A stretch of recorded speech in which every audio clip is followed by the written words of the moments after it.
I've noticed about you, seeing you at work and seeing also how your teams and the people you lead, how they respond to you and obviously respect you as a leader, and I would say like you as a leader.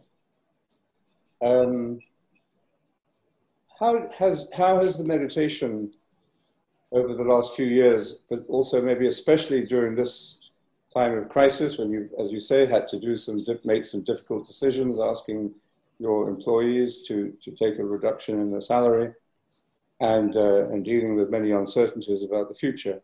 How has meditation helped with the quality of leadership and the burden of leadership that you carry, which I think you carry very, very well, but how it isn't easy, and it must be even more difficult now.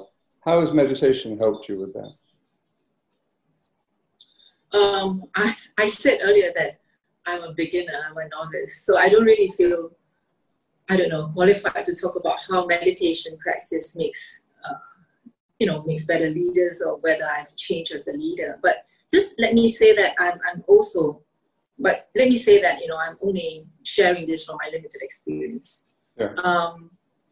I feel that everyone is a leader in their own right, no matter what you do or what position you hold in an organization. I suppose you don't have to have a team of people taking instructions from you to be a leader. You can quietly go about your own business and still lead by example through your actions. And very often we use external yardsticks as a way to measure success. And these yardsticks, I guess, have become socially accepted standards of the business world, and they seep into our consciousness. And as we pursue our professional goals, I suppose they become part of how success is measured by others as well. But since becoming a regular meditator, my idea of professional success is grounded more on how well I can align my personal inner value system with the business decisions I take on behalf of the organization. I mean, how I can bring aspects of spirituality like caring, empathy, and inclusiveness into what is essentially a secular professional environment. And I mean that in terms of my actions, not so much to change the organization's values to align my own, but through my actions. So, and as a business leader, my goal is really to create an open, inclusive, and supportive environment where the culture is one of caring and nourishing, and where everyone is happy and free to be creative. And I'm more conscientious in relying on my own moral intuition to make decisions on behalf of the company. I now consider firstly and more carefully than before the implications of my actions or the board's actions on the well-being and the happiness of our people. Not that that wasn't a consideration before, because we all know that happy people equal productive people. But when you have to apply economic reasoning, especially after because architecture is after all a business, and especially during times like this when the economy is in crisis, it can become a struggle to find the balance in protecting the company or saving every single livelihood, which in turn depends on the survival of the company as well. And the struggle for me has always been that I do not like to disappoint. And I've also accepted that within a big company, someone is bound to be disappointed with any decision that we make. And meditation has given me the peace to accept that I'm doing my best. And it has also given me the faith that the results of the decisions will help everyone understand the necessity of those decisions. So basically, meditation helps me to constantly remind myself not to lose sight of the values that are truly important to me and to the office. And this to me is how I see it has shaped my work as a leader. As a long answer to your question. Sure. And I also find that at a time like this, when we're dealing with uncertainties or experiencing anxieties, things can get, rather heated up sometimes, in boardrooms and conversations. And, I have found myself in tense rooms before or in the midst of heated confrontation. And as a leader, I sometimes will have to step in and take control so that things don't escalate. And meditation somehow has given me the awareness of rising emotions in myself and in others, and to help, slow them down and to slow down my own fight or flight response as well. I seem to be able to mentally step outside the situation and then let silence take over momentarily before I step back in with calmness and understanding to diffuse an escalating situation. And I find that very useful. And to your question about being leaders, I also believe absolutely that a leader who meditates leads with more compassion and empathy. And this is how I would like to lead, And I see qualities in long-time practitioners, and I see how meditation has helped them to really lead with more compassion and empathy, and to help them transcend their ego as well. And I hope to get there one day. Thank you. You spoke earlier about recognizing the benefits of meditation. And as you know, when we as a community teach meditation in a secular environment, we make a distinction between the benefits and the fruits. And the benefits are things that you can measure or, have a sort of a immediate psychological or physical or advantage or influence, beneficial influence. But then the fruits of meditation are more difficult to measure. But I think you're also describing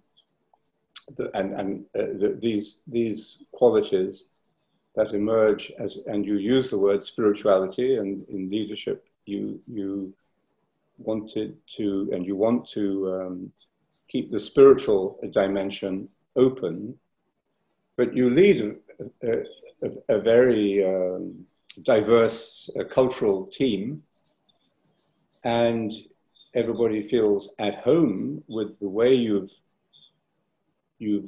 talked about meditation to them, and some leaders are frightened to tell their teams or their employees that they meditate because they're just nervous about it. But you've been very open about it, but also it seems to me they haven't felt threatened, and if they may come to a talk on meditation that you've arranged, or they may not come, but they feel completely free to do it.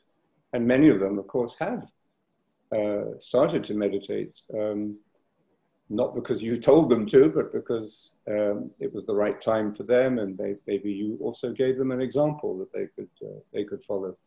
So how would you describe the way in which the gift of meditation for you personally has been something you could share or release maybe into your work environment? Because many leaders are very nervous about that, because they're frightened that they're going to be criticized or laughed at or whatever. And how would you describe the way you've done it? Maybe let me go back to 2016 when I first started, and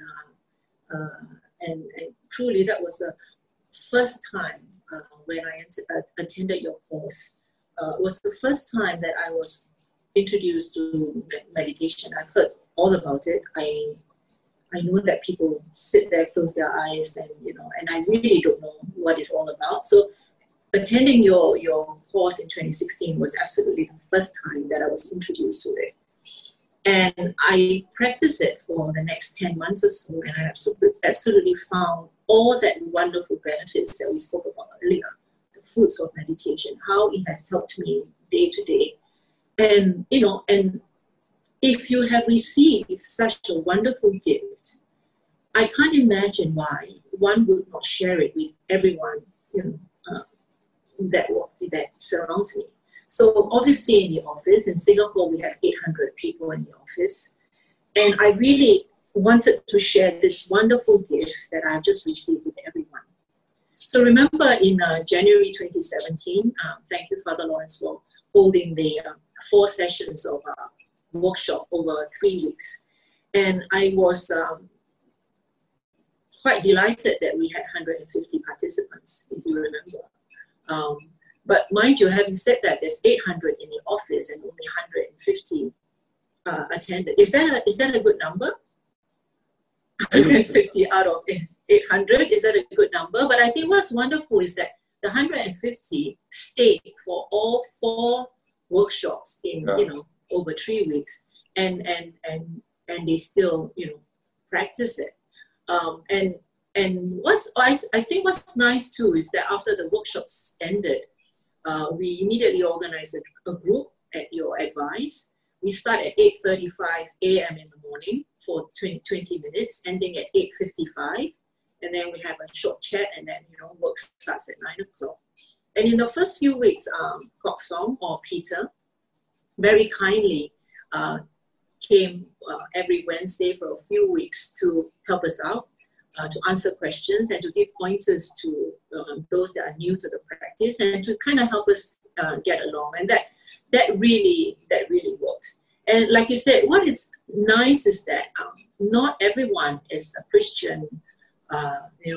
Amongst the group there were Buddhists and Muslims, and so it doesn't matter whether and it doesn't matter what their spiritual background was. They were all embracing it, and which was nice. And it was also nice that last month at the start of COVID, we had the meditation session with you over Zoom, and that one was a few hundred people as well. Was it 300 over people? And that because it was over Zoom, all 16 officers dialed in from London to Shanghai.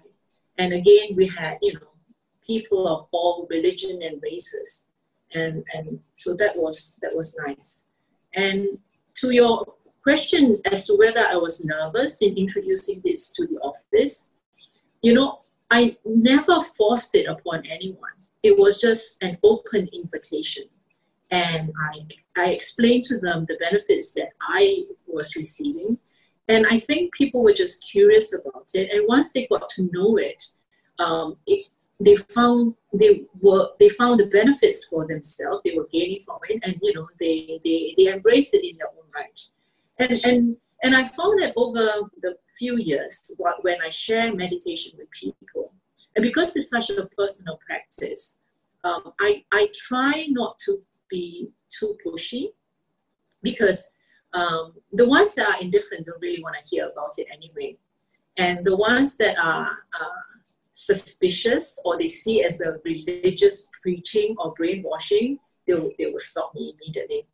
And also there are some people that worry that meditation will make them lose their edge or put out the fire in their belly that they see as the reason for their success.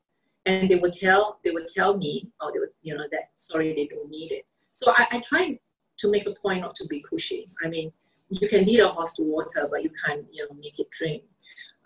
So the meditation-related activities in our office are really just invitation. It's open for anyone who wants to join. And I basically just share with them how I feel and how it has changed my life. And very nicely that just last week, one of a team was asking me whether, because they've heard how you meditate, Father Laurence, and you've given a talk to them.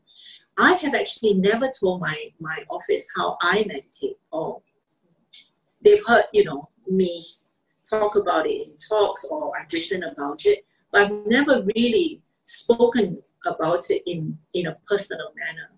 And so they were asking me whether I could speak to everyone and tell them how I do it and why I do it. And I think I will, because it's probably the next level of growth for the people in the office. And if I can encourage more of them to do it just because I benefit from it. I feel that it might be useful.